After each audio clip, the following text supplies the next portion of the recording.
The room plunged into absolute darkness, then erupted. On the sterile ceiling, a fierce nor'easter raged, lightning flashing, thunder roaring. This wasn't a hospice. It was the heart of a tempest, a final, defiant farewell to a dying man whose last words would redefine a young nurse's life. The quiet at Willow Creek Hospice wasn't the peaceful kind. It was a weighted silence, thick with unspoken goodbyes and the slow, methodical rhythm of machines that measured the tapering threads of life. It settled in the pristine corridors, clung to the sanitized air, and pooled in the corners of rooms where the world had shrunk to the dimensions of a bed. For Arthur Vance, occupant of room 3 billion, his world was even smaller. It was the precise, unyielding rectangle of the ceiling above him. At 72, the former professor of oceanography was a prisoner in his own body, held captive by the relentless creep of amyotrophic lateral sclerosis. ALS had stolen everything but his mind. It had silenced his booming lecture hall voice, stilled the hands that once charted abyssal plains, and locked his limbs in an unforgiving stillness. Only his eyes, a startlingly clear blue, could still roam. They darted, they focused, they blinked. His last connection to the world, channeled through an eye-tracking device that translated his painstaking gazes into words on a small screen mounted by his bed. His room was a study in sterile compassion. White walls, white sheets, a window that offered a view of a single, stoic oak tree. It was the antithesis of everything he had ever loved, the boundless, chaotic, life-giving expanse of the sea. His gaze would often drift to the one splash of color in the room, a cheap, faded print of a seascape hanging on the wall opposite his bed. It was a poor substitute, a ghost of a memory, but it was all he had. Mia Flores was the new nurse assigned to his care. At 26, she possessed a quiet competence that belied her years, but the daily proximity to death was beginning to wear on her. A subtle, protective numbness had started to form around her heart, a defense mechanism against the inevitable tide of loss. She performed her duties with gentle efficiency, adjusting pillows, checking vitals, cleaning ports. She saw Arthur not as a man, but as a complex set of tasks, a chart to be maintained. Yet, she couldn't help but notice the way his eyes, his only emissaries of self, were fixed on that generic, sun-bleached painting of the ocean. They weren't just looking, they were longing.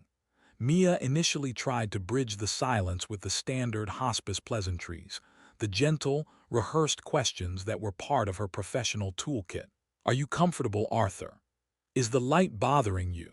The responses, when they came, were painstakingly slow, the cursor of the eye tracker inching across the virtual keyboard to spell out monosyllabic necessities. Yes, no, water. He was a fortress, and she only had access to the outermost wall. She had learned to keep a professional distance. It was a necessary armor in a place where emotional investment led to burnout. She saw the charts, the readings, the physical needs.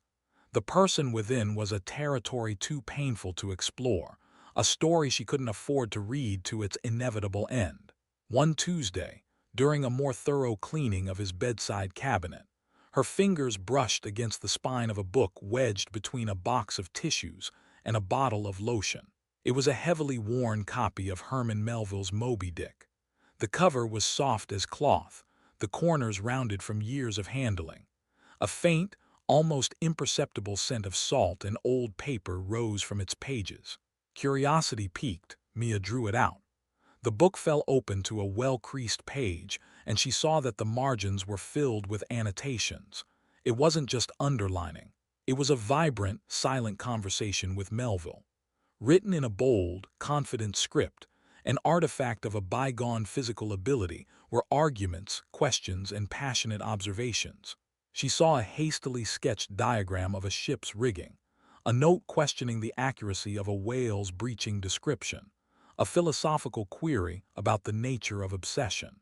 For the first time, Mia saw a glimpse of the man behind the illness, the formidable, curious intellect that still churned within the stilled vessel. This small discovery shifted something in her. The armor felt a little heavier, a little less useful. The next day, after finishing her routine checks, she didn't retreat into the safety of her clinical duties.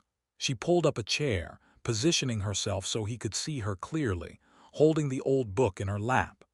"I found your copy of Moby Dick," she said softly, her voice different from the clipped, professional tone she usually used. "The notes in it, you must have read it a dozen times." She watched the screen, expecting nothing. But then something different happened. The blue of his eyes, usually placid and distant, sharpened with a sudden, intense focus, like a camera lens snapping into place. The cursor on his screen, which usually moved with glacial slowness, began to twitch with a new, desperate urgency. It was a laborious process, a marathon of concentration. She could see the minutes strain around his eyes, the only muscles he could command, as he fought to select each letter, confirm it, and move to the next. He had to pause frequently, his eyelids fluttering with exhaustion before resuming the task. Mia sat in patient, breathless silence, the only sounds the gentle hum of the ventilator and the soft click of the tracker's confirmation. Minutes stretched into a quarter of an hour, then a half. Finally, a sentence formed, glowing in stark white letters against the black background. "I miss the voice of the water." The words were simple, fragmented, yet they landed with the force of a tidal wave, breaching the walls she had so carefully constructed around her heart. It wasn't a request for a drink. It was a cry from the soul, a profound statement of loss from a man whose entire life had been defined by the very thing he could no longer see, hear, or feel. It was the faintest of signals from a distant, isolated shore.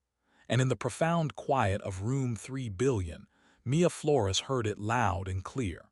The request echoed in Mia's mind long after her shift ended. The voice of the water. It was poetic and devastating. Her first, practical thought was to dismiss it. Taking Arthur to the coast was a logistical impossibility, a fantasy. He was tethered to his bed, to the machines that breathed for him. The hospice administration would never approve such a risky, complex outing. A wave of helplessness washed over her, the same feeling that often led to her emotional numbness. She was a caregiver, not a miracle worker. The feeling gnawed at her through the week. On her day off, a gray and blustery Saturday, she found herself driving without a destination, the weight of room 3 billion heavy in her car. She ended up on the coastal highway, and on an impulse, followed a small sign for a place called Stone Point. It was a rugged, secluded stretch of shoreline, not a sandy tourist beach, but a dramatic meeting of land and sea. She got out of the car and walked to the edge of a low cliff. Below, powerful waves crashed against dark, jagged rocks, sending plumes of white spray into the air. The wind was sharp, carrying the briny scent of salt and seaweed. Gulls cried out overhead, their calls weaving into the percussive roar of the surf. She stood there for a long time, not for Arthur, but for herself. The raw, untamed energy of the place was a balm to her frayed spirit. It was a world away from the controlled, hushed environment of Willow Creek. As she listened to the rhythmic crash and retreat of the tide, a thought sparked, sudden and clear as a flash of lightning. She couldn't bring Arthur to the ocean, but maybe, just maybe, she could bring the ocean to him. Excitement surged through her, a feeling she hadn't experienced at work in months. She fumbled for her phone, her fingers clumsy with cold and newfound purpose. She opened the voice recorder app and held the phone out, pointing it towards the churning water. She stood perfectly still for 10 minutes, capturing the symphony of the sea, the deep boom of the waves hitting the rocks, the fizzing hiss of the receding foam, the lonely cries of the gulls. The next day, she carried a small, discreet Bluetooth speaker in her pocket. After completing her morning duties and ensuring Arthur was comfortable, she quietly placed the speaker on his bedside table. "Arthur," she said, her voice barely a whisper, "I brought you something." She connected her phone and pressed play. The sound filled the sterile room. It was immense, wild, and alive. The deep, resonant crash of the waves, the subtle crackle of water pulling back over pebbles, the distant call of a bird. It was the voice of the water. For a moment, nothing happened. Then she saw it. The tracking cursor on Arthur's screen, which had been dormant, began to tremble, then darted across the keyboard with an astonishing speed she'd never seen before. It landed on one word, then another and another, finally spelling out a single, desperate plea. More. That one word, more, became Mia's North Star. It transformed her role from a series of clinical tasks into a deeply personal and creative project. The professional numbness that had insulated her began to melt away, not in a sudden thaw, but gradually, like ice receding from a shoreline. It was replaced by a vibrant sense of purpose that made her walk into Willow Creek with a lighter step. She was no longer just a nurse. She was becoming a curator of the sea for its most devoted admirer.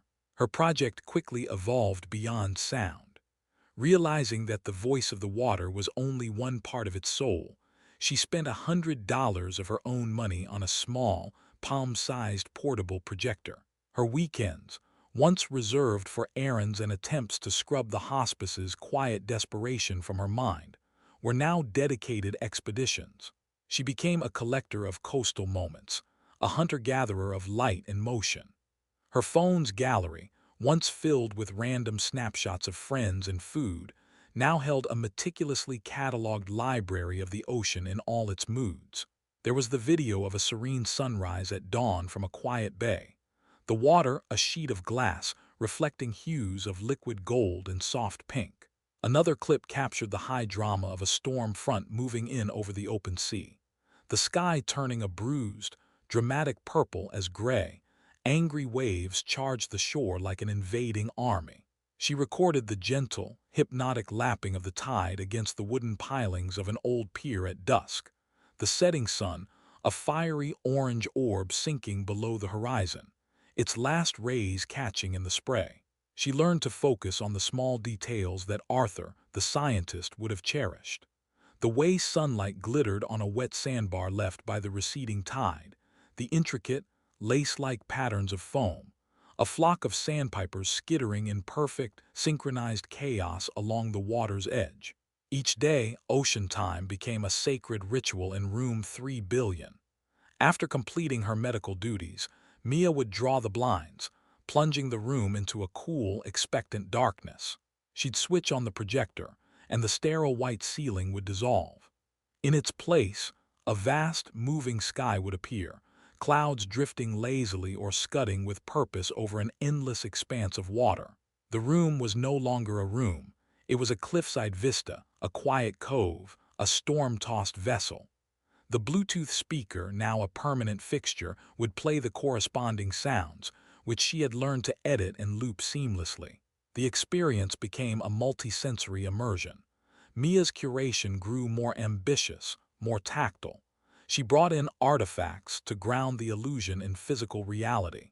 One day, it was a piece of sun-bleached driftwood, its surface worn as smooth as bone by the relentless tide, which she placed on his bedside table where his hand might have rested.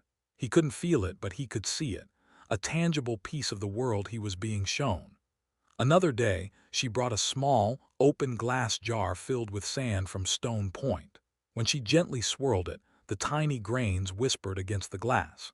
She even began using a small, quiet humidifier, adding a few drops of a sea salt solution she'd mixed herself, to subtly perfume the air with the clean, briny scent of the coast. The effect on Arthur was profound. The other nurses and aides, initially puzzled by Mia's strange routines, began to notice the change. They commented on a remarkable stabilization in his vital signs during Mia's shows. But the most significant change was one that couldn't be charted. The deep-set look of resignation in his eyes was slowly being replaced by something else. Anticipation, engagement, even a quiet joy. His world, once confined to a mattress and a ceiling, had become as vast and dynamic as the ocean itself. He was no longer just waiting for the end. He was waiting for Mia to arrive. He was waiting for the tide to come in. The inevitable decline began on a Monday. Arthur's breathing became more labored, his moments of lucidity shorter. The data on the monitors, those cold, impartial narrators of his body's story, all pointed toward the final chapter. Mia felt a familiar ache of anticipatory grief, but this time it was different. It wasn't just the loss of a patient. It was the loss of her audience, her collaborator. On Tuesday afternoon, the air in the room felt heavy, charged with a finality she couldn't ignore. She knew she didn't have much time. Looking at Arthur's frail form, she decided against the gentle sunrises or calm twilight scenes. He wasn't a man who had shied away from the power of the ocean. He had dedicated his life to understanding its awesome force. He deserved a worthy farewell. He deserved a perfect storm. She went about her preparations with a quiet, solemn intensity. She drew the blinds, shutting out the placid afternoon light.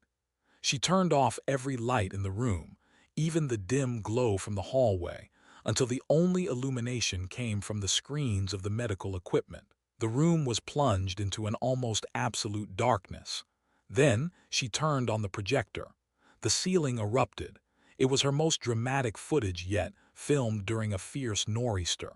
A sky of churning, bruised clouds roiled overhead. Jagged flashes of silent, projected lightning illuminated the room for a split second, revealing the stark outlines of the furniture before plunging it back into darkness. She turned the speaker's volume up higher than usual. The sound was immense, a deafening roar of wind, the percussive crash of colossal waves against an unseen shore, the deep, guttural rumble of thunder. The entire room seemed to vibrate with the raw power of the storm. It was no longer room 3 billion. It was the heart of a tempest. Mia watched Arthur. In the tumultuous, shifting light from the ceiling, she saw that his eyes were wide open, preternaturally bright. They weren't just watching, they were absorbing, living it. He was a mariner in his element one last time. She moved closer, her own heart pounding in rhythm with the crashing waves. Her gaze fell to the eye-tracking screen. The cursor was moving. It was moving with a slow, deliberate, almost impossible determination, a final, monumental act of will. She leaned down, her face close to the screen, her breath catching in her throat as she read the words as they formed, one agonizing letter at a time. MIA, you did not show me the sea. You showed me why a life is worth living, even at the end. You are my lighthouse. The last word glowed on the screen. Lighthouse. The storm on the ceiling raged on, but in the small, sacred space around the bed, a profound stillness had fallen. The word was more than a thank you. It was a gift. It was absolution for her burnout, validation for her strange and secret project.